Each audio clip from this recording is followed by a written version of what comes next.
Hey everyone, Huston here. You are listening to the NintendoFuse podcast. Today is Monday, February 5th, 2018, and I am joined by Steve. Hey everyone, how's it going? And Barry. Hey guys, how's it going?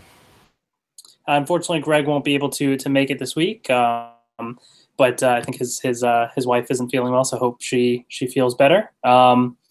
But it's the three of us today, and we have a lot to talk about. But before we jump in, I just wanted to mention for those that may be listening or watching for the first time, the NintendoFuse podcast is an interactive podcast.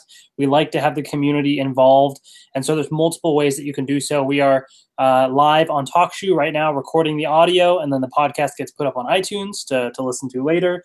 But we're also streaming live on our YouTube channel, youtube.com/NintendoFuse, where you can go and chat. So if anybody is in the chat, post your comments. We'll read them live on the podcast as well. We'd love to hear what you have to say. So feel free to join in on the discussion. Also, we're having some technical issues today, so hopefully things go smoothly. We usually have like our names and Twitter handles and stuff on screen, but unfortunately that's not working today. So again, I am Hassan, we got Steve in yellow and Barry in green, so we're all wearing distinct colors, so it's easy to differentiate us tonight.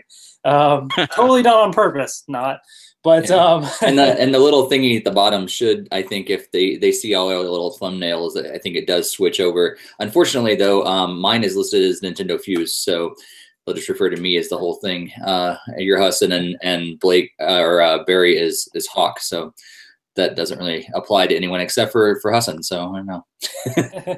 All right, well, thank you, Mr. NintendoFuse, for that. Anytime. So we have a lot to talk about because a lot has happened in the last few weeks. Where we left off was all the rumors about an upcoming Nintendo Direct of sorts, and it eventually happened in a Direct Mini format. Nintendo pseudo-teased it a little bit with like a random like Twitter post or something, and then they just dropped the whole thing out of nowhere after that. Like it was really odd, but it did come. So the streak of a Direct soon after the podcast continues. So that is a thing. And there was a lot in there. So what I'm going to do is I'm just going to breeze through what was discussed in no particular order, except, well, I'm just going through the press release order, and then we're just going to talk about it in general and give some thoughts. If you want to get like even more thoughts, we do have some other things on our YouTube channel as well. There's a direct chat that talked about some things, and as well as other things that we're going to talk about later in the podcast as well. So you'll be able to get some perspectives from there, and then also some more thoughts tonight as well. So Dark Souls Remastered coming to Nintendo Switch, launching May 25th. It was rumored. It is finally here. That's exciting. We got Mario Tennis Aces, a brand new Mario Tennis game, bringing back the story mode, launching this spring on Nintendo Switch. Donkey Kong Country Tropical Freeze is being re-released, but with a new mode that uses Funky Kong. And May 4th is the release date for that. Kirby Star Allies comes out next month, March 16th. You can combine the abilities that Kirby uses for powerful new friend abilities. We have The World Ends With You, Final Remix. So this is a Nintendo DS game brought back in HD with a new epilogue, and this is coming out this year. Hyrule Warriors Definitive Edition. So this is going to combine everything from the Wii U and 3DS versions of the game, as well as all of the DLC included, and new Breath of the Wild outfits, launching this spring on the Switch. SNK Heron's Tag Team Frenzy coming out this summer on the Switch, as well as the ACA Neo Geo Art of Fighting 2, which is out now on the eShop as well. Ys 8, Lacrimosa of Dana. This RPG comes out this summer on the Switch. Payday 2, February 27th, with a new playable character, Joy, that has like a red and blue LED mask, kind of like the Joy-Cons on the Switch. Faye, coming out February 16th, platforming adventure game. Celeste, which is out now. Heard lots of great things about that one. That's a digital game. It's an action platformer. And then we have some game updates and DLC. Super Mario Odyssey, new minigame called Balloon World. which is coming out soon in February, and a new snapshot mode, filters, and new outfits. Mario and Rabbids Kingdom Battle DLC pack in the spring with Donkey Kong, new storyline and world to explore.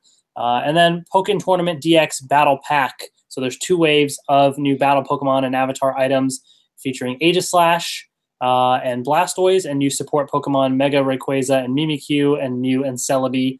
Wave 1 is out now. Wave 2, March 23rd. And last but not least, we got a Kirby Battle Royale demo on the 3DS eShop and Dragon Quest Builders demo on the Switch eShop. Okay, all right, I can breathe now. So, what do you guys think from that? I am catching my breath still. And I wasn't even talking. So yeah, I think the biggest things, other than, we initially chatted about this, as soon as it got over, but yeah, not thinking about it and everything. It's all great stuff. Not all of it really appeals to me. But the stuff that does stand out to me, I am excited about Mario Tennis, hopefully being a good quality, fully fleshed out game. Because the last one was very, very lacking. So hopefully that'd be a really good game.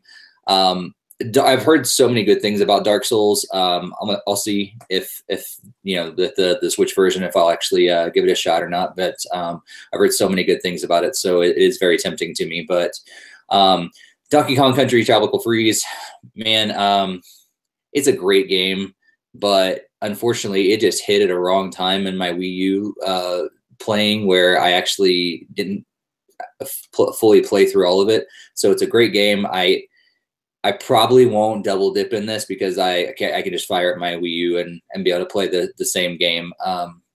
Although I gotta get it out of packing now, but another story. And then The World Ends With You is probably another one, just like Dark Souls. Great game. Heard awesome things about it, but I don't know. I'm kind of maybe iffy about it. Hyrule Warriors is maybe one of the ones that I didn't double dip with getting the 3DS version.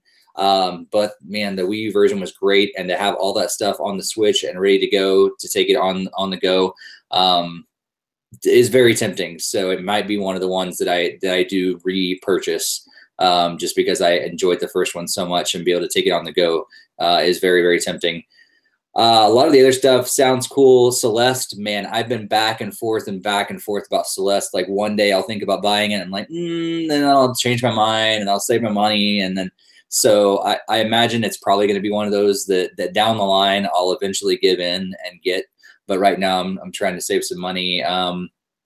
Mario Odyssey, I'm not that excited about the DLC. It's okay, but I would have liked other stuff that we had talked about, I think, in our last podcast about, adding additional full out worlds and all this other stuff. And with this like balloon mode and new snapshot filters and stuff like that, it's okay, but I would have preferred more. So I'm not that excited about it.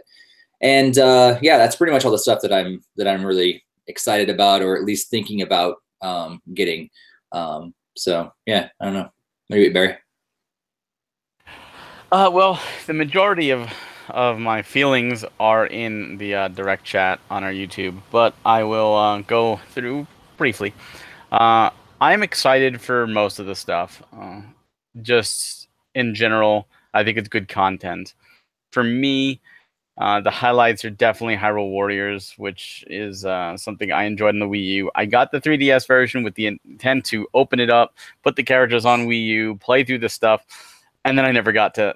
I got the game still sealed, so I will probably do it, at least to play as Marin, because Link's Awakening love. Donkey Kong Country Tropical Freeze, same thing as Steve. I just didn't get a chance to play it. In fact, on the direct chat, Blake yelled at me because I didn't play it, and they gave me a homework assignment. At all? No, I didn't. Oh, okay. Which is funny, I played because the first few levels, but that was it. At least you played. Well, I shouldn't say that. I did play it at New York Comic Con when Nintendo was actually there, but I didn't play the full game. But the original Donkey Kong Country Returns, I played a little on the Wii, and then I wound up getting the 3DS version, and that's the one I beat. So it's kind of funny. I have it on the Wii U. I'll probably wind up playing and beating it on the Switch. I am still mad that DKC Returns isn't included in this. I think it's a missed opportunity.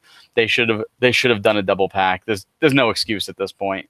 Throwing the 3DS content for those that missed it, and because they're charging $60, and I'm not saying the game's not worth it, but for a port, even with funky mode, it would definitely be nicer. Mario Tennis, I'm really looking forward to. I enjoyed them all outside of Ultra Smash, but I did enjoy Open. I know a lot of people didn't, but I will pick that up. I'm looking forward to story mode. SNK Tag Team is one of those weird titles that I'm looking forward to, but it's also like an anomaly because the Switch is getting a collector's edition, which is on pre-order now, as well as a physical standalone. The PS4 is getting the collector's edition with a physical copy in it, but not a physical standalone. So it's weird. It's one of those where if you want the physical, you have no choice on the PS4. But Switch, you get that option. But yeah, I like SNK Fighters. You know, I don't have it, but there is a Switch arcade stick that's like $150. We need more games to justify that because that's a lot of money for Ultra Street Fighter 2. And Brawl Out. You know, I can't wait to play that. But let's see what else was there. The Mario DLC, I'm not going to touch. I'm not really looking forward to it. It looks like it's a fun mode, but it's not enough to bring me back.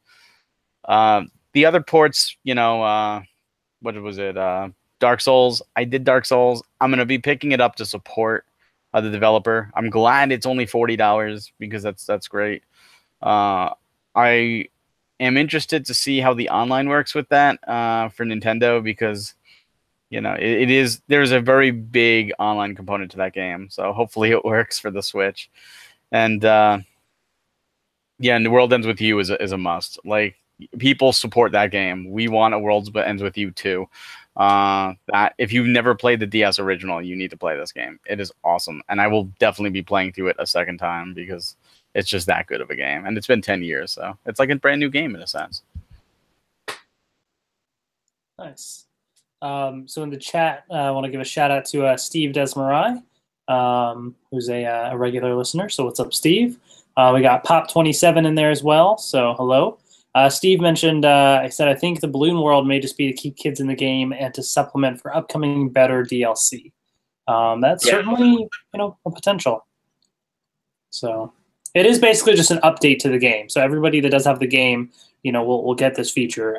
So hopefully some DLC is to come because I also agree with what was said. I mean, I don't really particularly care for Luigi's Balloon World. I saw Luigi and I was like, oh, wait, is Luigi playable? Oh, no, it's just Luigi's Balloon World. Great. Okay. The costume. Well, they're basically living up to Luigi's potential right there with how he usually is in games. Just disappointing. No, I'm just kidding. Hey, you know what? You know what? At least he made it into the game. I don't know if you remember Super Mario RPG. That was the biggest tease because you got that game and you opened it up and in the instruction manual there's Luigi telling you how he's not in the game and he's just going to be in the manual to help you. So at least he's in the game. That is true. At least he's there now. Yeah, I don't know. I mean, there's not too much. Like Mario Tennis Aces, I'll probably check out. I haven't really played the Mario Tennis games much. There's only certain Mario sports games that I am interested in, like Mario Strikers. I really want another one of those. Those are awesome. But I feel like, you know, I might check this one out. It looks interesting. I'm not really a big Donkey Kong fan. I know, don't hate me. So I don't know. I probably will pass on that one. Kirby Star Allies, though, I'll pick that up. It's not really a game that I'm particularly like hyped for, but I'm sure it'll be just a fun playthrough and a neat little multiplayer game as well. I'll get Hyrule Warriors because I have the Wii U game and I did not play it enough, but definitely worth picking up again. I also still haven't finished Mario. What was that?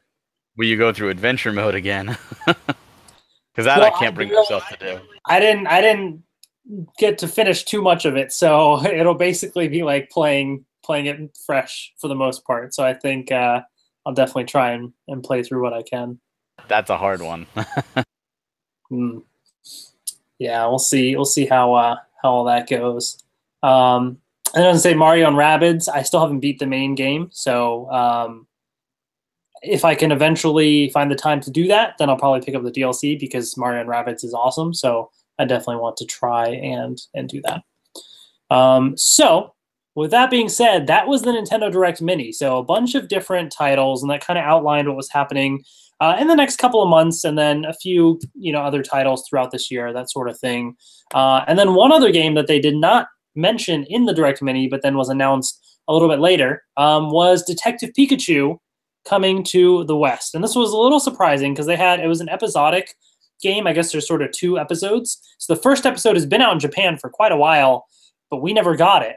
So they finally decided that, they're going to take both episodes. So Japan's getting episode 2 now. They're getting both episodes together, and they're going to release it in the States now, finally, which I suppose kind of makes sense because there is the upcoming Detective Pikachu live-action movie with Ryan Reynolds voicing Pikachu, which I just don't get it, but I don't know. I feel like the game looks pretty hilarious enough for me to definitely try and pick it up. It's on 3DS still because Detective Pikachu started on 3DS, but I'm like, you know what? For this game, I'll take out my 3DS and try it out, I think. Are you guys gonna pick up the game at all? I don't know. I'm intrigued by it for sure, but I don't know. I might hold back and see what other people think. Kind of watch some gameplay of it a little more. I'm excited to finally get it in English though, because I could have watched gameplay before, but I had no idea what was really going on. So now I can actually follow the story and figure out what's going on in English. And I don't know. It'd be one of those that I'm interested in, but won't be a day one pickup. I'll do a little more research before I make my decision. But definitely an interesting concept for sure. It's something that you definitely no offense to Japanese culture, but it's definitely it's very Japanese. So which is awesome actually. It's not. I don't mean that offensive at all. I mean it's awesome that it's that way. But yeah, I'm not so sure yet. Yeah, this is one of those games that when it was announced, I prayed it would come here, and when it didn't get announced, I was really upset. But I'm glad they waited and we're getting it all together, and I'm also glad we're getting it physical copy, unlike Goodbye Box Boy, where Japan got a physical with an amiibo, and we got here's the download, have fun. I am still upset that Danny DeVito is not voicing Detective Pikachu. I still think it's the role he was born to play. But I am trying to do. I'm making a little rule of myself this year, because when we did the Game of the Year awards, all of us were like, "What did we play in the 3DS last year?" We didn't really do much on the 3DS. It was Switch's year. We were hyped. So I'm trying to do a game a month on the 3DS, just at night. January I did Kirby Battle Royale, which came out. It was a nice light game. This month I'm waiting for Radiant Historia, the remake. I'm going to play that. So I'm going to do March is going to be my Detective Pikachu month. So I do plan to play it. I might listen back to this and go, you know what, that bombed like most New Year resolutions, but I'm going to try. It looks great. You've made it further than most people with their resolutions. Usually it's January 2nd. That's true. That's true. Yeah. But no, I'm definitely going to pick it up. I have it pre-ordered. I have the amiibo pre-ordered because I got to have them all. But yeah, I'm looking forward to it for sure. Right. Yeah. So of course, there's also, as Barry mentioned, there's the amiibo, an extra large amiibo for $29.99. I have it pre-ordered, so this is one that I had to pick up just because it's Detective Pikachu, of all things, so that'll be interesting. I did see some set pictures of them filming the movie, and there was a couple photographs on a bulletin board of some of the Pokemon and what they look like on wanted posters. It looks a little odd. I don't know. I don't know how I feel about this yet. It's obviously very rough images from a distance and stuff, but we'll see. We'll see how all the CGI and stuff turns out on that one. It's going to be like the Donkey Kong Country animated show for the Pokemon. Oh, that would be very interesting. I do also want to briefly mention there is the new 2DS XL Pikachu edition that released as well, $159.99, and Pokemon Crystal available on the eShop as well. So if you're interested in those, check those out. And then, if things couldn't get any weirder from Detective Pikachu, out of nowhere, Nintendo's like, you know what? These guys will buy anything. We want them to buy some cardboard. We're going to release cardboard, all right? And so I never thought in my life that I would be excited to buy cardboard from Nintendo, but the day has come. The day has come. Hence the name of the podcast, The Best Cardboard Ever. So let's talk Nintendo Labo. I know there was a discussion as well on our YouTube channel, so you can check that out with the initial impressions and everything. We've had some time to digest all of that since then. So quick little summary for those that don't know, Nintendo Labo is basically Nintendo selling these construction kits with not just cardboard. There's some string and other pieces of tape and certain things that you basically put together this thing. That sounds not so great, no. But it's not just cardboard. We can get string and tape too. Don't forget the rubber band. It's a bonus. Rubber bands even. Oh man, this is fantastic. This is going great. I can just imagine like the marketing executives at Nintendo trying to pitch this to the higher ups. Don't worry, guys, we're gonna throw in some rubber bands as well. You're set. But no, I mean DIY is big, and so basically you're able to assemble all sorts of these little creations called toy cons, as Nintendo is dubbing them. So there's a variety kit for $69.99, which will let you do 5 different projects, which is the piano, the motorcycle handlebars, fishing rod, house, and the little remote control thing.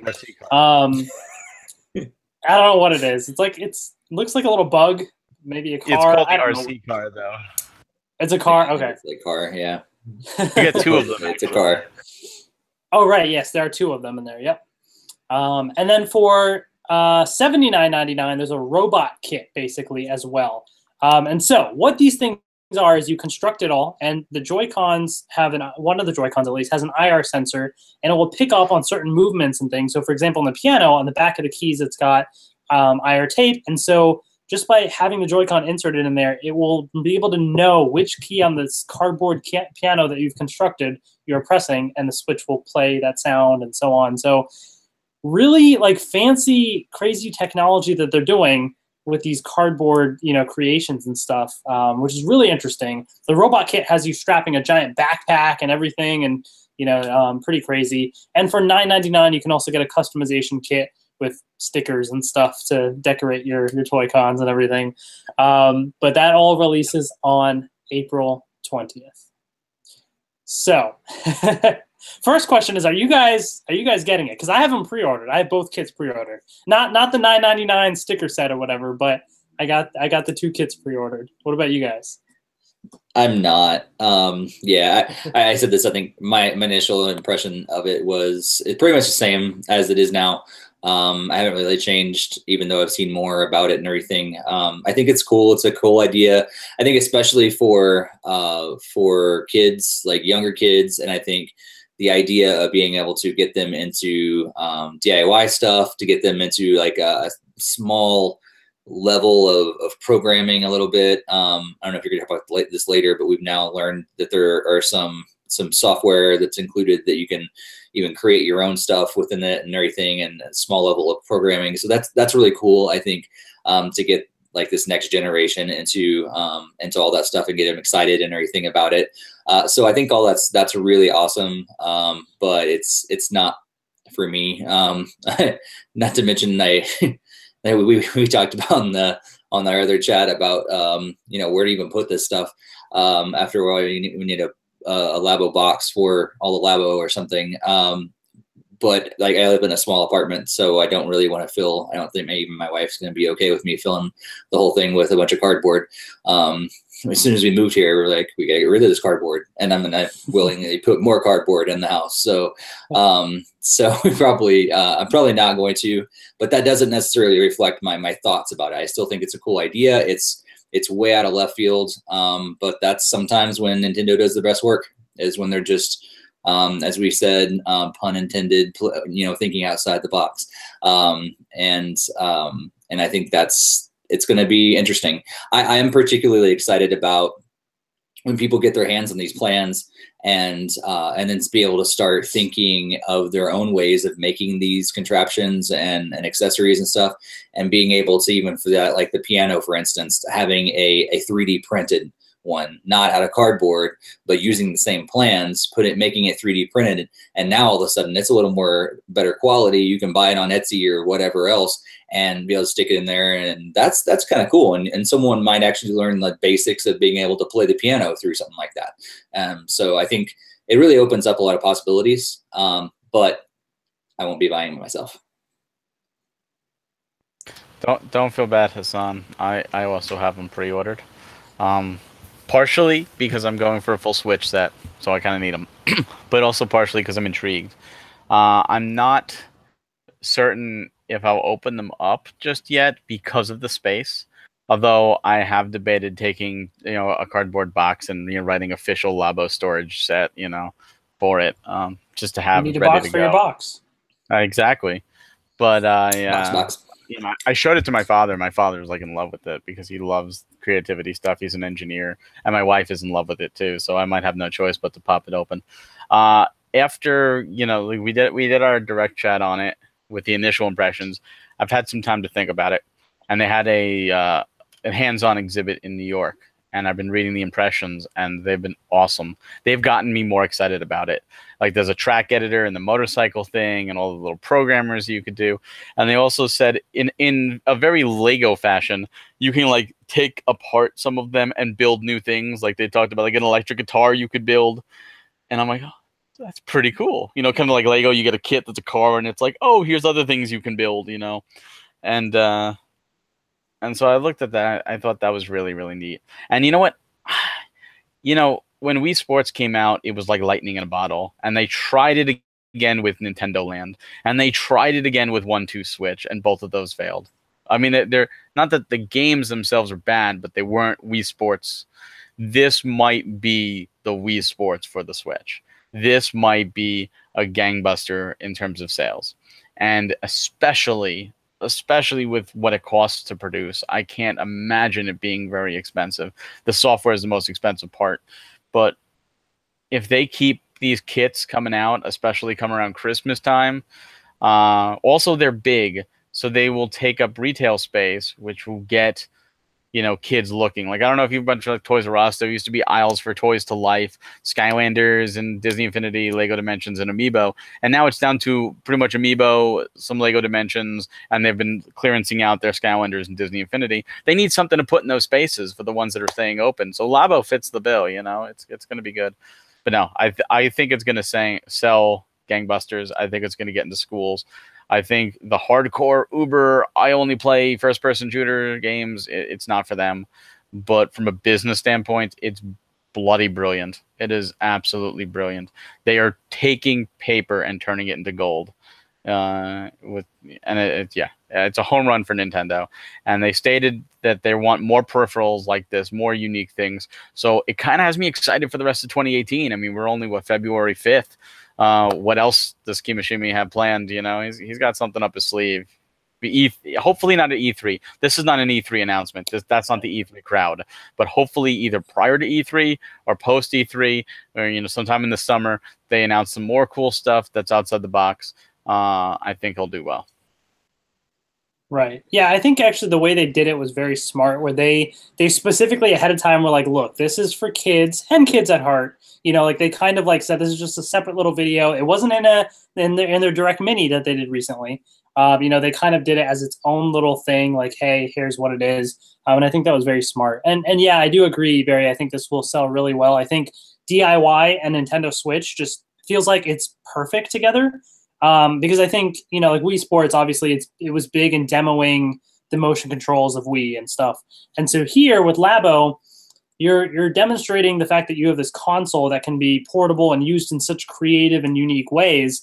And even just on its own, I mean, I've seen like almost like a little DIY scene of sorts with the Switch already in terms of like custom Joy-Cons and this and that. Like people love to, custom docks and stuff. Like they like to kind of tweak the current setup as is. And so you take the hardcore into that sort of DIY thing and pair that in with kids now that will love to do that as well on the Switch. Like you're taking it to a whole different level, and just the potential there is really cool. So I think DIY is big on YouTube as well. So just being able to like make those videos and see what other people create that will spread on YouTube, it'll catch on.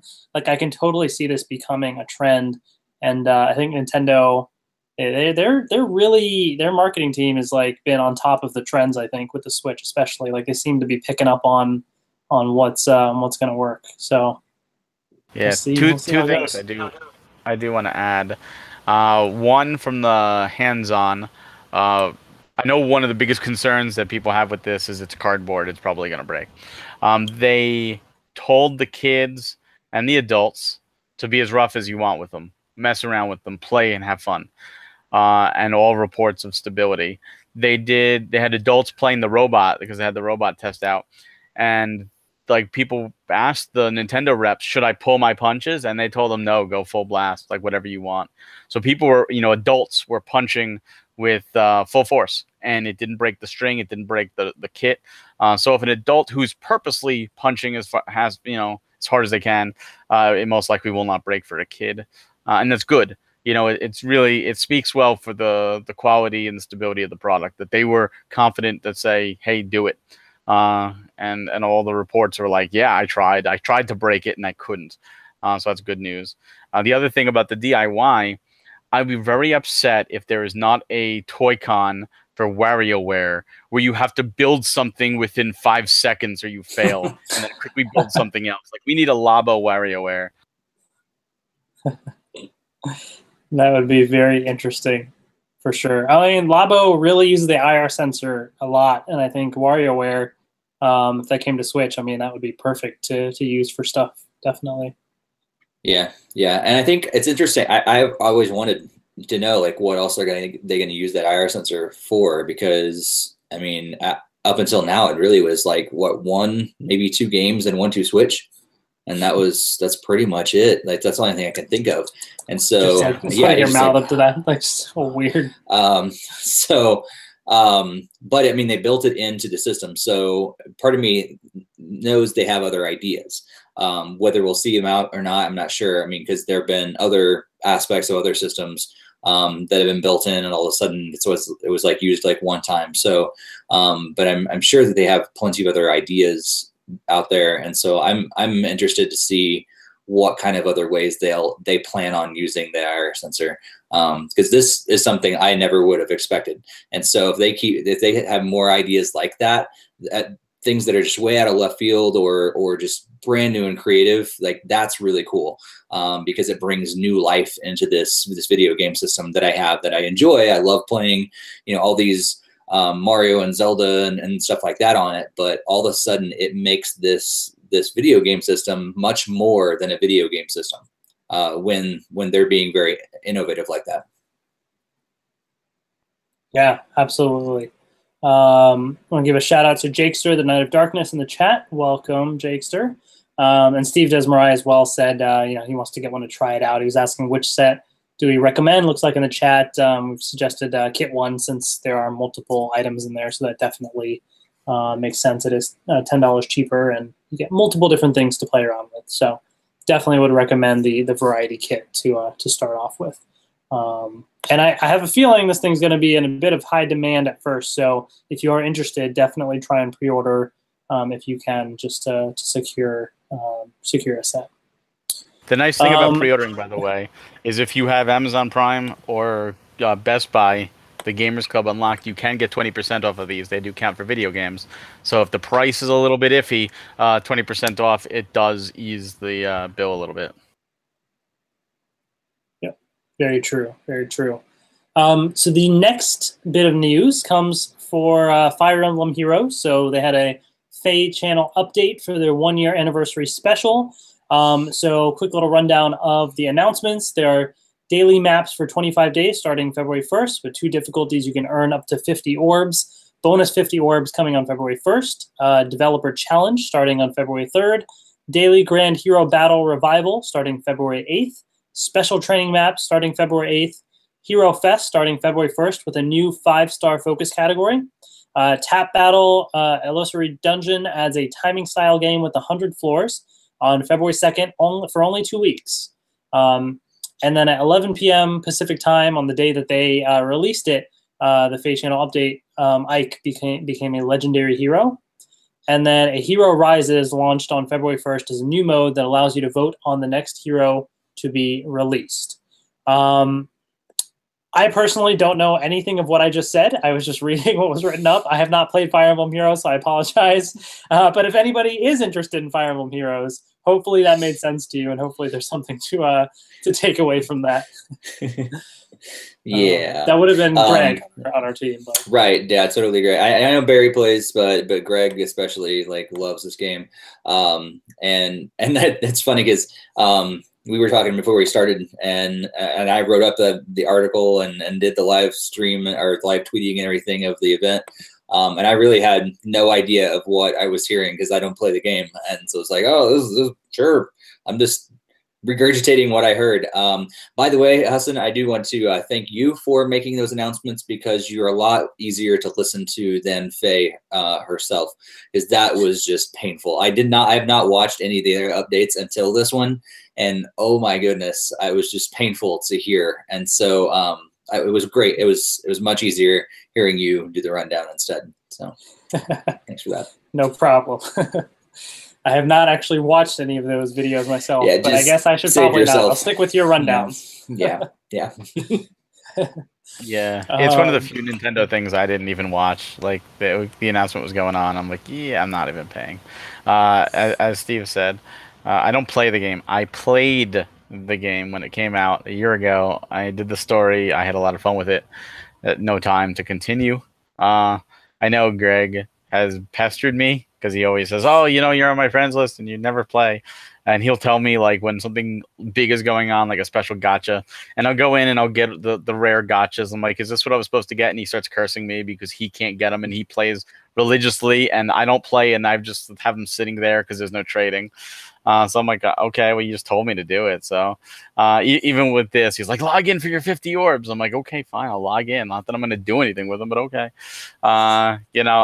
And he's very enthusiastic for the game, and I'm very happy about that. I'm glad that there are people out there who love this game. And while I do enjoy Fire Emblem, I played it, and it's still a mobile game. It's still a mobile gacha game. I got my team to 50, and I'm like, that's it. That's all I need. I don't want strategic troops for every single scenario. I don't need it. I've got other things to play. I put 350 hours in Xenoblade. That was my priority. Right. Yeah, no, I mean, there's definitely, that game has got a big following, and we'll talk about sales in a bit. I don't have specific numbers, but I know that Fire Emblem Heroes was definitely out of their mobile games, it was definitely, I think it's their biggest mobile seller out of their mobile titles. Now, granted, their mobile sales made up, I believe, around 3% of their total sales. So Nintendo's not going mobile completely, guys. That's not their main focus. But that being said, out of their mobile titles, it's interesting that Fire Emblem Heroes is doing really well compared to Mario. Now, granted, the pay structure is different and that sort of thing, but right. Yeah, there's more definitely built in for ongoing cash flow within Fire Emblem Heroes, and yeah, I think it's cool. It's definitely one of those ones that I think because they continue to support it, it keeps people interested as well, which is pretty cool. I think Super Mario Run is great, but they haven't really thrown a whole lot of support its way to make it new a lot of times, but Fire Emblem is getting a lot more of that. And then, even Pokemon Go has been getting a lot more love recently too. So still waiting on trading for that game, especially. So that would probably get me back into Pokemon Go. But yeah, I don't know. Fire Emblem's never been for me. I don't know why, but just hasn't. Right. So with that being said, let's jump into sales talk, which I know is not the most exciting thing to hear, but trust me, this is actually kind of exciting. I'm actually, excited about, I never thought as a kid, if you told me that years from now, I'd be just excited to discuss sales numbers, I would have thought you're crazy, but this is cool stuff, I think. So the Nintendo Switch has officially overtaken the Wii U in lifetime sales, which isn't saying too much, but it's still impressive. So in 9 months, even, so the Switch has now sold 14.86 million systems as of December 31st. To put in perspective, the Wii U sold 13.56 million since it released back in 2012. I believe Nintendo even revised their sales forecast a teeny bit higher up, and then they surpassed it a little bit. So even they surpassed their higher forecasted numbers, which is pretty insane. For the Switch, Super Mario Odyssey is at 9 million units. Mario Kart 8 Deluxe, 7.33 million units. Breath of the Wild, 6.7. Splatoon 2, 4.91. 1-2 Switch at 1.88. ARMS at 1.61. And Xenoblade Chronicles 2 at 1 million units in just the month that it released. Yeah, Nintendo's killing it with the Switch. I mean, what do you guys think about those numbers? Yeah, it's pretty incredible. I think we were all thinking it was probably going to happen, about the year mark. I think we're all hoping it would happen before a year, but probably thinking it would. But at 9 months, no, I didn't expect that. Which is pretty cool though, to surpass it at that point. And yeah, I think it's really cool that they finally got the supply up with the demand. Because I feel like I'm seeing a lot more, and people are able to get their hands on it. And what I'm hearing is from other people is number one, it's like the 3DS talk and the Wii talk before it. Like, people are now saying, "Oh yeah, what do you think about that?" And, "Oh yeah, I'm thinking about getting it. I really want to get one." They're talking about the price, which is unfortunate because I think that's something that people really didn't balk at all with the Wii. And the 3DS is usually, like, they thought it was a little high, but it wasn't that bad, especially when they offered some more at lower prices. But people still are thinking that the Wii U is, or the Switch is a little high, I think. I don't know if I agree with it or not, for what you get. But I do know some people have questioned the price on it. I think in comparison, it's still a pretty good price. But that's just talking about what I'm hearing. But that's the conversations I'm hearing. It's not like I heard for the last couple of years of, "Oh yeah, Wii U sucks, Nintendo sucks, no one likes it, PlayStation's awesome, Xbox is awesome, they're blah blah blah." Now people are talking about Nintendo in a positive light again, which is awesome because it's the company we love, and they're putting out games that we've always loved. And now it's cool that people are really desiring to play Nintendo again, and I hope that's gonna make things better and better over the years. But yeah, it's pretty cool to see 9 months already surpassed the Wii U. Poor Wii U. So who knows how long it's going to take for them to surpass the GameCube and then keep on going up. We'll see. Yeah, I read the news and I was very excited. We knew it has to happen, like Steve said. If anything, these numbers pretty much make my idea of a soft launch to be fact. You look at Mario Odyssey's sales. I mean, clearly that moved units this holiday. And if they tried to wait until this time and launch both Breath of the Wild and Mario Odyssey at the same time, it would be way too much competition. You would not be able to get them. It would be a scalper's dream. They would be selling for $2,000. They were very smart in what they did. They knew what they were doing. They had the content. They had it in the pipeline. And like Steve said, you can see it now. You can go to stores and still see Switches.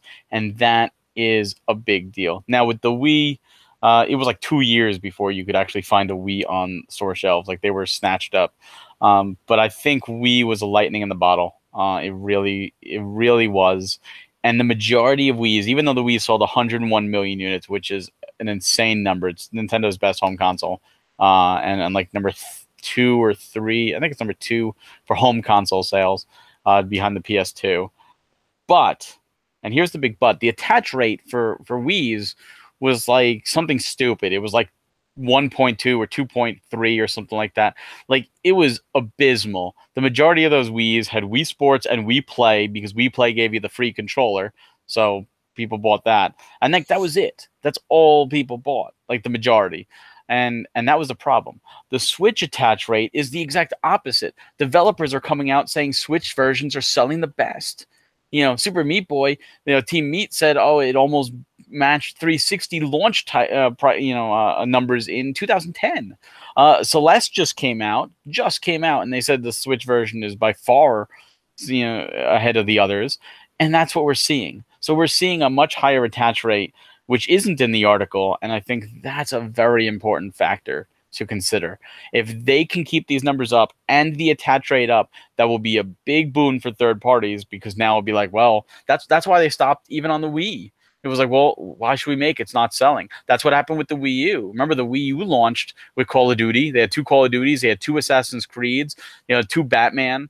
And what happened? They didn't sell, so third party stopped. So as long as this keeps up in the rate it's going, the Switch is going to be fine. The numbers are amazing. I think this year it's going to surpass the GameCube.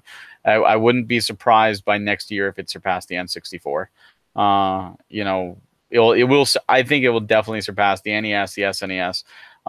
The big question is, will it surpass the Wii?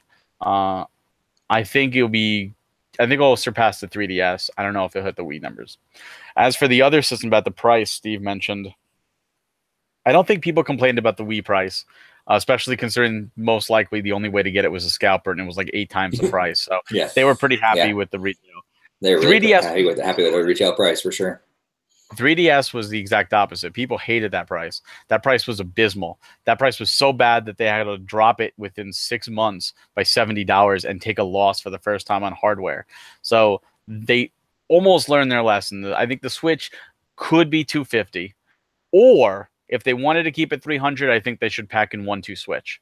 Now, 1-2 Switch has already sold over 1 million units, but I don't think it's going to sell much more.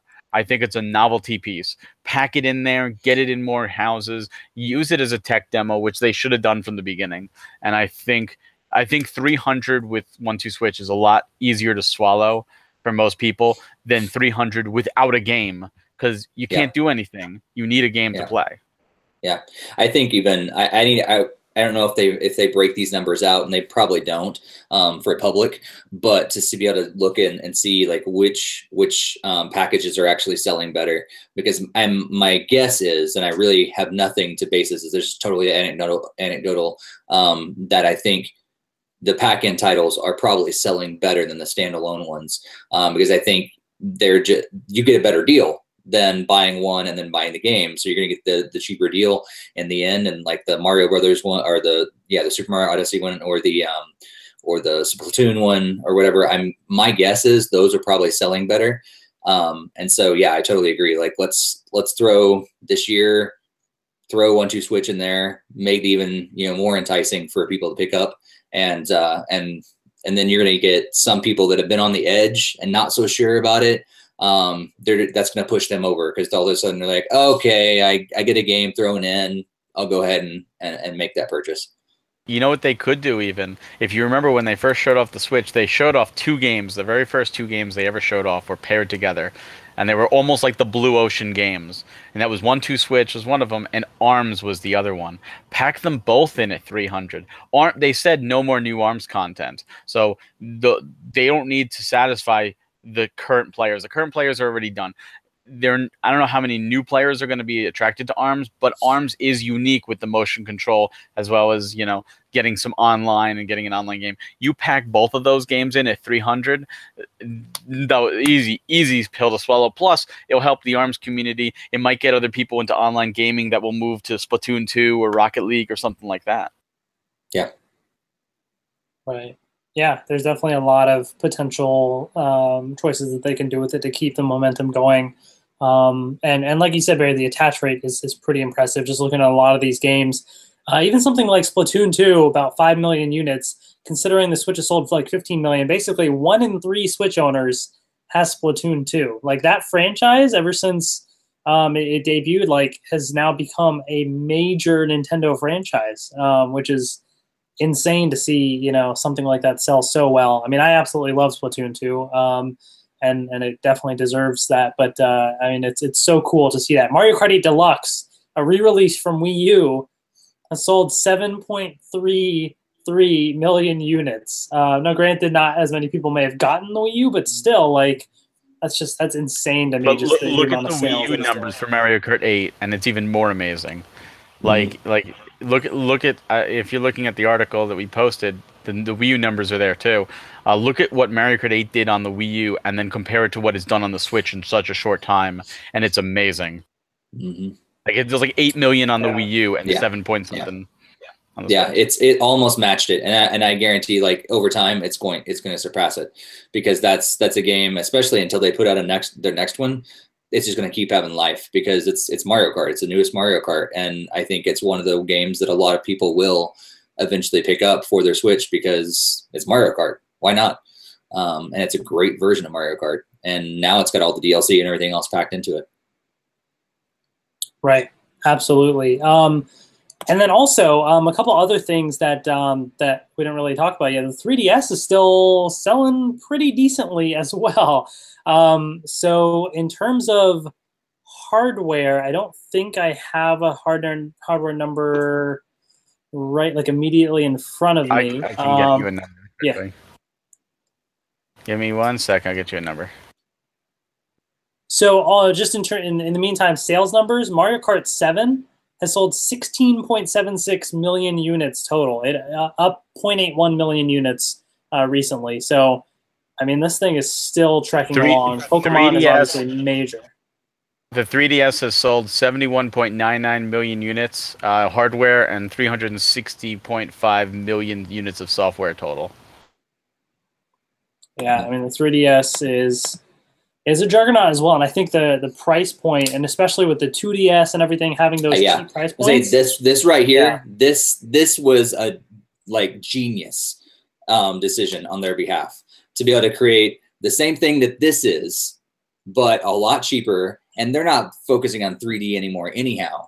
And then all of a sudden, you know, dropping that price, and this is a whole lot cheaper to make, because I mean, like, I don't know if you guys have one or not, but the weight difference between these two, like, this is a whole lot less expensive, like, material than the original new 3DS XL. And be able to just pop these out, and they're probably making a ton of money on them. And these are what I think a lot of people are going to buy for the younger audience, or maybe you do want, you have those Pokemon games and those other games that you do want to play, because there's awesome games on the 3DS, 2DS. People don't care about the 3D anymore, and now you can get one of those for, in terms of video game, prices, next to nothing. Yeah, a lot of the newer games, even from Nintendo, don't have 3D. Like Kirby's Battle Royale just came out, plays only in 2D right on the cover. Right. Yeah, I mean, definitely the 3DS is still going in the sales there, and just in overall in general, Nintendo basically looking at their revenue and everything, they posted a revenue of about $4.44 billion. Operating profit, when you take out all the expenses and all that kind of stuff, roughly about $1 billion. So we're talking net after everything's said and done. $1 billion. Nintendo is far from dead. If you ever hear anybody come to you and say Nintendo is doomed and blah, blah, blah, look at the sales numbers, look at the facts. They are really doing well right now, which is awesome to see.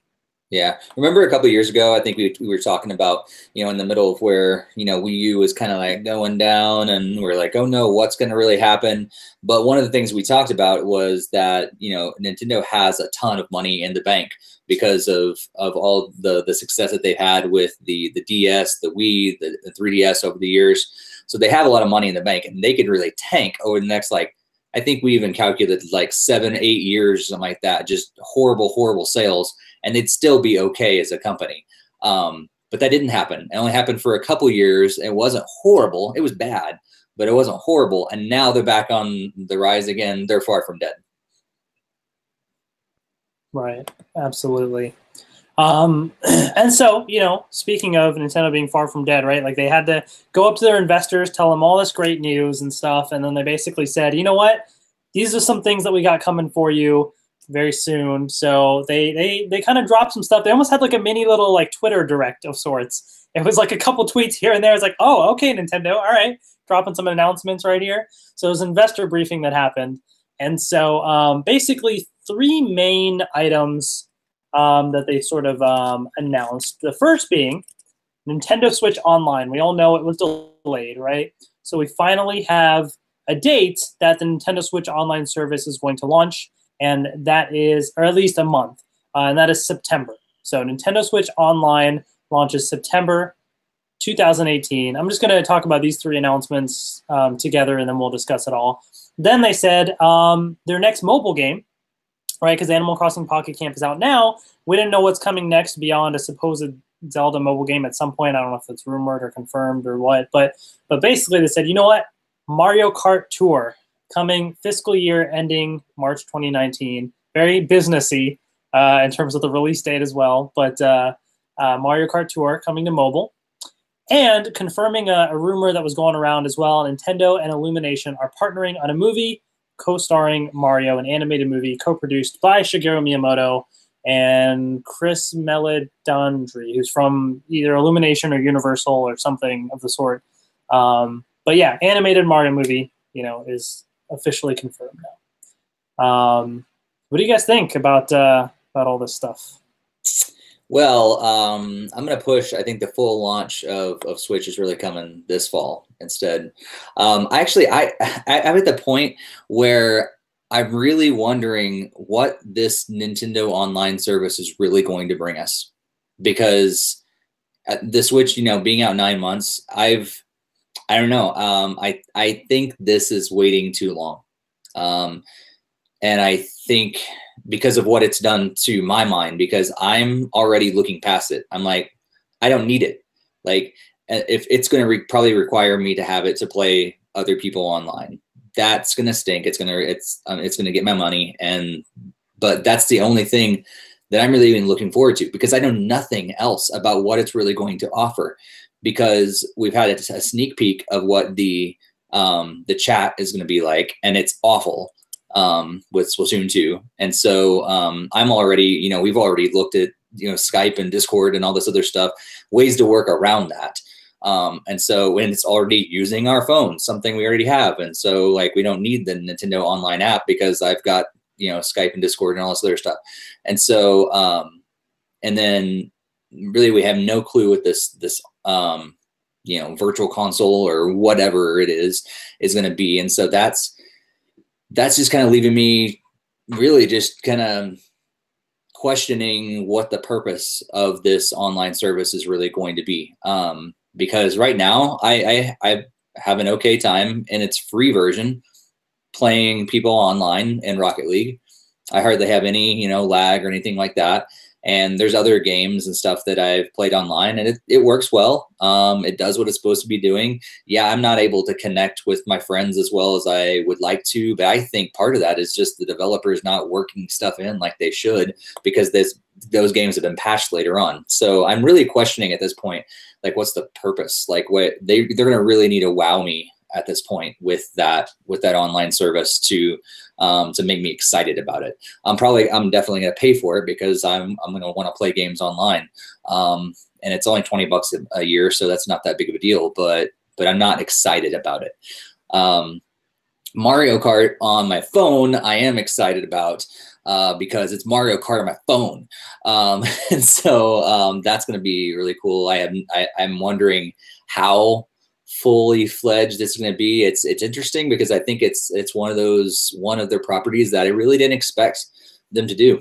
I thought they're going to be like, hey, you know what? You want Mario Kart? You're going to have to buy our system. I didn't expect a Mario Kart game on mobile. So I am excited to see what they do, how much they put out there, and what it's going to look like and everything. And what was that last thing? The movie, Mario movie. Oh, right, the movie. I am skeptically optimistic about this.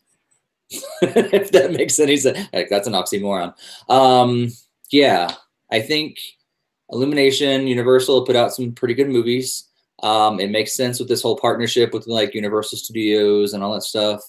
But we'll see. we'll see. There's also been some movies they put out that were just bombs in my mind, and so I'm interested to see, what's going to happen with all that, and I think too, like, because I don't know if it's been confirmed or not. I know there've been talks, and like they're hoping to get Mario kind of a cameo or something like that in the next Wreck-It Ralph movie. And so I don't know if that's going to happen. And then you got issues with like licensing and all this stuff between Disney and Universal and that whole mess. So I don't know. It could be cool, could be not be. We'll see. So. Yeah, I think the Wreck-It Ralph stuff, I feel like that changed because the concept of the second Wreck-It Ralph movie is now all around like smartphone apps and that sort of thing now, it seems. Which I'm kind of upset about because I love Wreck-It Ralph, but then seeing the sequel stuff, I'm like, I don't know. I mean, I'll check it out, but yeah, I feel like they've changed the direction that they went in. Well, I mean, after you see the success of the Emoji Movie, why not jump on that bandwagon? Oh God. Oh man, You just what about killed you, the podcast there, Steve. Man, you just killed it. Freaking bring that up. My God, it's like diarrhea for the mouth. Ralph wrecked his own movie series by going mobile. But hopefully, hey, Super Mario Run, right? You might still see Mario there. But yeah, as for online, like Steve said, I'm gonna get it because I enjoy playing online on the Switch. I enjoy playing multiplayer games from time to time. They aren't a big focus, and that's one of the reasons. Like I stopped my XBL account and I didn't do PSN, but I feel $20 is enough that I'll get it justified, especially with hopefully some good multiplayer games coming out. I'm not excited about it, like Steve said, because we just don't know the details. We just know it's finally coming out. If they come out and they say, "Hey, we're going to give you, several games for free every month," which is what they said they were going to do a free game, that's cool. It's digital, so it doesn't get me excited. And then when I found out you only get it for that month and then it's gone, I became even less excited. I think that's the worst system. Like if they let us keep the games, at least that'd be better. But here you can play it for this month and then that's it. It's gone. That's going to be a bad system. That is not going to work well. People will be upset, especially if they were busy, if something happened in real life and they didn't get to play that game for that month and they never got the opportunity. And it's going to hurt people more than it needs to. Just let them have the game. You're not like new games. These are 8-bit games, 16-bit games. As for Mario Kart Tour, I expected it. And the reason I expected it is if you look at the history of Nintendo on the mobile, their first title was Miitomo. The following year, we got Miitopia. Then we got Super Mario Run. And the following year, we got Super Mario Odyssey. We got Fire Emblem Heroes, and we got Fire Emblem Echoes and Warriors right after that. But also this year, supposedly, is a new Fire Emblem game coming to the Switch. We got Animal Crossing, last year. I have a strong suspicion Animal Crossing will be announced this year sometime. Now, Mario Kart Tour is coming out by fiscal year end of March 2019. So it can come out anytime this year up until March 2019. If you think about it, 2019 into 2020 would be time for a brand new Mario Kart. I do not think Mario Kart 8 Deluxe is going to be the only Mario Kart in the system. They just used it as a boon to help sell the Switch at launch. There will be a new Mario Kart. So I expected it because that's what they stated from the beginning, what they were going to do with their mobile strategy. They were going to put out games to garner interest, to encourage people, hey, now that you played the mobile version, come play the real deal. So it's to be expected, and it's a way we can kind of gauge when we were going to get a Mario Kart 9 or whatever, even though it's not really 9 because there's other Mario Karts that they don't count. So we'll see. As for the Mario movie, I'm excited about it because I'm one of those rare people that even though I thought it was an abomination as a kid, I've grown to love the live action Mario movie just for the campiness. I know it's not going to be anywhere near that. I know they've learned their lesson. I just pray to God that it's good, because if it's bad, we will not see another Mario movie or another Nintendo movie for at least another 25 years. So please be good. I like Despicable Me. Yeah, I like Secret Life of Pets. Please don't screw this up. You know, go Super Mario RPG route. Go Paper Mario. Go Mario and Luigi. Do something zany. Do something crazy. Don't be safe and make it Bowser kidnaps Peach and we just sit there for an hour and a half and watch Mario run through 2D levels. Please don't do that. Please don't do that. Do something crazy. Bring in Fawful. Bring in other characters. Make, you know, as much as people say the animated series back in the day was terrible, and it was, at least they were original stories. They were taking the source material and they were doing something with it. That's what I want to see. I want to see original story, something out there, not cookie cutter, not safe, and not too detached like Final Fantasy: The Spirits Within. Something where you can recognize it as Mario. Right. Yeah, I mean, I definitely could see them doing something like that. Now, granted, this was the Pokemon company, but Detective Pikachu, did anybody ever think that would be the first live action Pokemon movie of all things? You know, so yeah, I mean, I do hope that they do something interesting with the Mario movie, and I'm looking forward to it. I think they have some good people behind it. Illumination Entertainment has done some good stuff, and should be pretty interesting to see for sure. The Mario Kart game on mobile, I also, I'm not super surprised by it. Like you said, I think, in a couple of years I could see another Mario Kart game coming. Mario Kart's popular, definitely a big franchise to get to mobile. However, I'm not very optimistic about it, to be honest with you. I'm not really excited for it. Animal Crossing Pocket Camp, I love Animal Crossing. And I stopped playing that game a long time ago. It killed my interest in the mobile game and stuff. So if you take something like Animal Crossing, which is one of my top franchises, and I just don't want to play it, then Mario Kart, one of my top franchises, I don't know. Nintendo has yet to convince me with it. Oh, come on, Hassan. So you want to pay we'll 50 cents per mushroom to use. Come on. Oh man, that would be terrible. Oh man.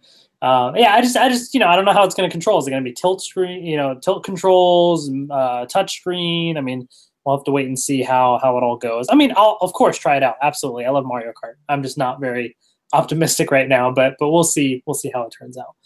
And last but not least, the online service. Like you guys said, I'm not really like hyped for it anymore because it just has been a while. However, I'm sticking with what I've been saying. I think it's going to launch with Smash Bros. I think the online service is coming with Smash Bros. Smash Bros. Has come out in September before. September, fall time, great time for Smash Brothers. I think it could totally do it. And I think that's what would rejuvenate people into like wanting to, they have to convince people to buy their online service, and they need to launch it with something. Splatoon 2 has been out a while. Mario Kart's been out a while. These online games have been out in a while. They need something to launch it with. And I think Smash Brothers fits that perfectly. And actually, last week, I did read some rumors online from some folks. Emily Rogers, for anybody that remembers Emily Rogers, who has sometimes posted some stuff in the past. There was somebody online on the Reset Era forums that said something about heard from a source that Bandai Namco is doing Metroid Prime 4. It's a separate thing, but they said Smash 4 Switch Deluxe port happening this year, and apparently also a new Super Mario Bros. U port, but that's a different story. Now, what Emily Rogers said is she saw the comment and she's like, I can't, I don't know how, like, if this person has legitimate info or not. However, based on what I know about this year, I have no reason to doubt what they're saying. It kind of lines up with what I've heard. And she said that she has heard about some sort of Smash Brothers game, and apparently we won't have to wait too long to hear about it. So she expects probably before E3 at some point. She's like, I'm pretty confident this will not be a straight port, and there will be plenty of new content. She's speculating here, but she thinks it might be a situation where it's a Hyrule Warriors kind of thing, where they're combining the Wii U and 3DS versions into one, and plus new content, that sort of thing. But remains to be seen, but some rumors are still trickling out around there, so we'll have to see if that pans out. But yeah, I hope it's true, and if it is, I would expect in the coming months we should hear more about that. Yeah, I think they're going to have to give some sort of reason like that. I mean, even hopefully the service itself offers a lot of cool stuff. Hopefully they've kind of rethought how they're going to do the classic games and make that more exciting for people. But if all they're going to do is go, hey, you know, now you're going to have to pay to play your same games online. That's going to be like, people are going to be like, what? Okay, I guess I'm going to maybe fork over the money. And some people are going to go like, you know what? It's not worth it. But if they release a game that's like at least the caliber of Smash Brothers Online, that's going to be enough to push people over the edge. So, okay, I'm not just getting to play my old games and now I have to pay to play them when I've been playing them for free for a while. Now I'm going to get that. So I don't know. I still don't know if they're going to release it this year, but I think be something at that kind of level I could see happening, hopefully. I will say this about the rumor. First, if now I'm still in the camp that Smash is not coming out this year. I'm still in that camp. I'm still sticking to my guns.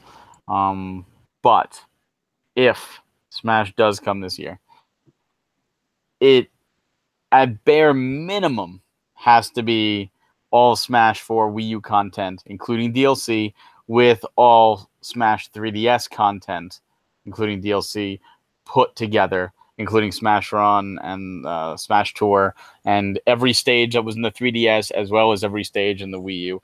And that is bare minimum. I think if they do that, some people will be excited, but I think overall it will be a negative reception because Smash came out in what, 2013 was it? Or 14, 2014, I think. And it's now 2018. So if it comes out in 2018, that's 4 years, three and a half if they took a little time of development time.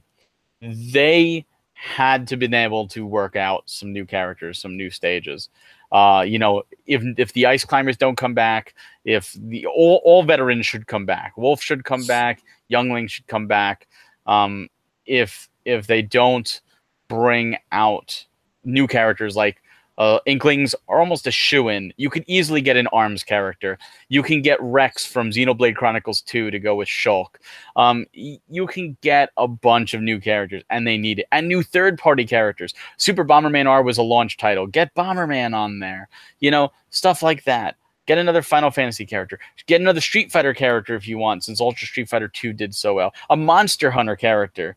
You know, whatever. I think they need to kind of show it off as a brand new game, show off all the new stuff, and then say, oh yeah, all this stuff you're seeing here, not show Mario, not show Link, all that, is on top of Smash 4 Complete. So here's what you're getting, and not call it Smash 4 Complete, call it even Super Smash Brothers for Nintendo Switch, and market it as the one and only Smash Brothers game. Not like Mario Kart 8 Deluxe, and then we're going to get another Mario Kart. This is it, and then add on to it. Promise 3-4 years worth of characters and stages added onto it. Get people hyped as a platform, as this is what we're going to do with it. And if they do that this year, that would be smart, because that would give them they said what, the Switch, they want to take 10 years. They're not going to do 10 years of the same Switch. It will get upgraded, but that will give them such a leeway in the early parts. People will be excited for that. But I can't understate the negative backlash they will get if they're just like, here's another port. You guys are already complaining about the ports. $60 for Smash 4 and maybe the 3DS content added in. Like, that's just not enough after 3.5 years. The Smash community wants more. And it's too big of a game to blunder. Hell, DKC Returns should have been in DK Tropical Freeze. The fact that they didn't do that makes me very, very worried about this. And I hope that if it is handled by Bandai Namco, they have enough sense to take the Hyrule Warriors route and then add on to that. But I guess we'll see. Right. And that rumor did actually, so they were saying Bandai Namco would be doing Metroid Prime 4, is what the rumor was saying. But, of course, since they helped with... Then what's Retro doing?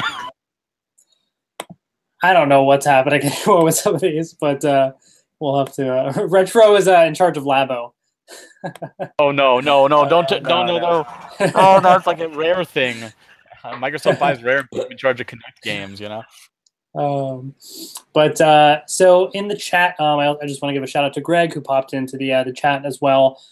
He was asking if do we think Charles Martinet will do the voice of Mario in the movie?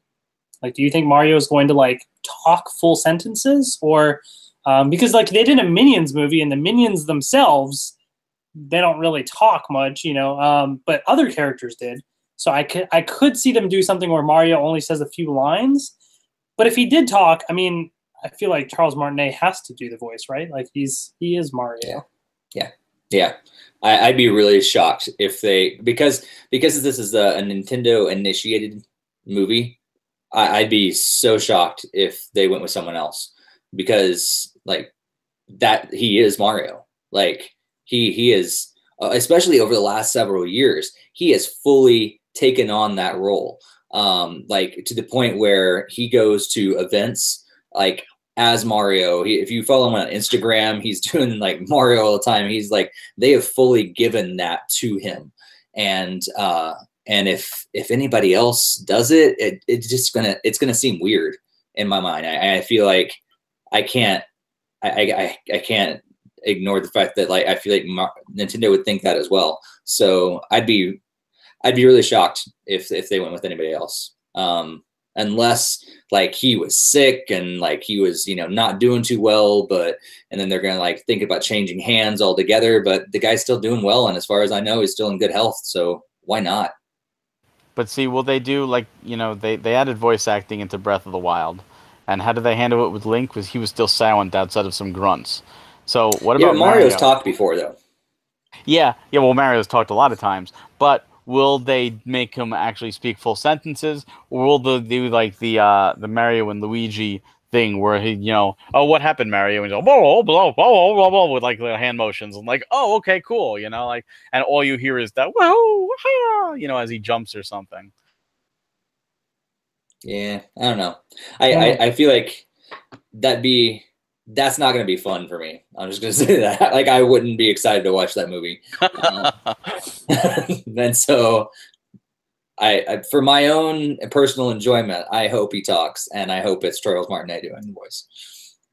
Yeah, and he has talked like full sentences when he does the thing at like the Nintendo New York store, and you can go up to the screen and actually talk to Charles Martinet as Mario and stuff. Like, it takes a little getting used to for like a minute or so, and then you're fully adjusted, and like it totally works. He just needs to get into the persona, and then it fits, I think. And so, once he just is Mario, you see Mario jumping around and talking, like it works.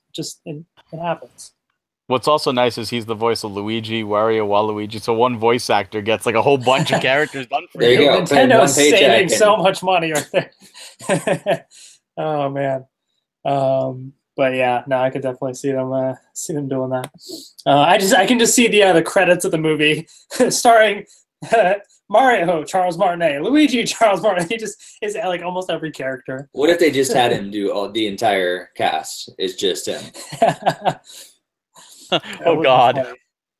I don't think that'd be good. That'd be good for like a YouTube video, like a short video, like a movie, not for a full theatrical release. It's like Eddie Murphy and some of the movies he's done, and Adam Sandler, and just like he did it all, and all those did so well, right? Jack and Jill.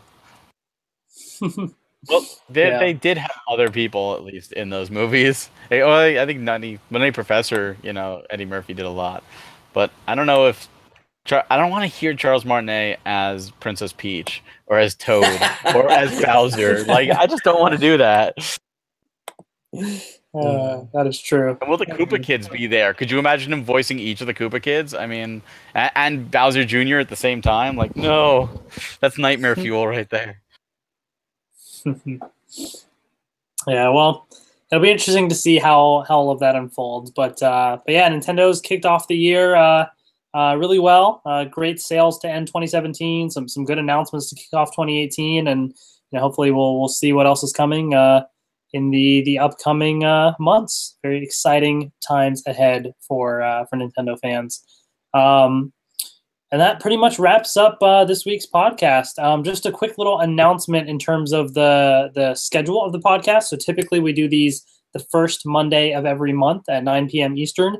For the next 2 months, we're going to have to change it to the second Monday of the month. So instead of, if we're going by the usual schedule, it would have been March 5th. So instead it's going to be March 12th. And so instead of April 2nd, it'll be April 9th. And then starting in May, we'll revert back to May 7th. So our usual first Monday of the month schedule. I'll just have some school stuff conflict there. But again, we'll keep you posted on social media and everything if anything else changes. So keep an eye out for that. And check out all the other stuff that we got going on the YouTube channel as well and on the website. Trying out some new stuff as well.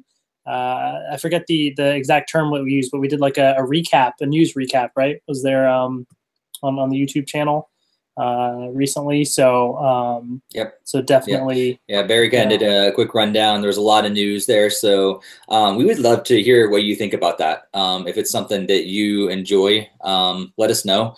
If it's something that you're like, it's no big deal, I don't really care either way, just let us know. Feel free to throw that in the comments here or on that video, or tweet us or something like that. Just give us some feedback, because it's something that we're trying our hand at. But we want to do stuff that you as our audience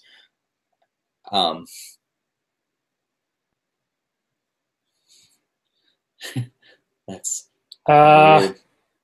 I don't know what's happening right now. I don't either. That's not me. What the heck was that? That wasn't. I really feel like I don't. Either. Those on YouTube probably have no idea what just happened, because I'm pretty sure that was only with TalkShoe. Somehow my guess is another podcast got put inside ours. The streams got crossed. Yeah. I think they were talking football or something, but wrestling. Go Eagles. Wrestling. That's what it was. It was wrestling. Like I heard John Cena. I forgot about that. So, so wow. Okay. What was I saying? Oh, so if you so it threw me off. If you like it, yeah, let us know, because we want to do stuff that you want to watch and that you want to see and experience and everything. So if news recaps, weekly or monthly or daily, even, I know other channels try to grab news as soon as it happens and throw it up, or if you'd rather us just do a quick recap for the whole week, or if you rather just hey, you know what, monthly when you guys talk about it on the podcast, that's good enough for me. We want to know that stuff, so that number one, we're putting out stuff that you actually want to hear, and number two, that we don't waste our time with stuff you don't really care about. So. Yeah, it took me a while to put together that script. There was a lot of news there.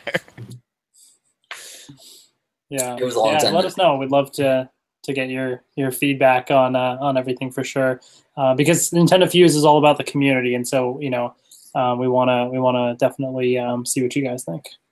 Oh, okay, all right. So the streams are crossing again. So I think we're gonna end this podcast before things get even crazier. So thank you all for listening, and we'll see you later, everyone. Bye. See ya. Bye. Yeah. Have a good night. It's not ending. Okay, hold on. No, what's happening? All right, hold on. I need to hang up and then call back in. This is a mess. Okay, hold on. I'm just going to leave the YouTube on just so people can... You're just leaving it live right here at the end. Unfortunately, they have no idea what we're hearing right now. So. Well, actually, when I have my mic open because I'm on speaker, they probably heard a little bit of it. They probably did hear it, so... They probably heard a little bit of it. Yeah. Oh, man. All right. Well, on that note, thanks for watching, everyone. I think we're good. So thanks for watching. We're going to turn off the YouTube right now and hopefully stop TalkShoe soon. All right. I'm back. So see you guys. Let's end this. Bye.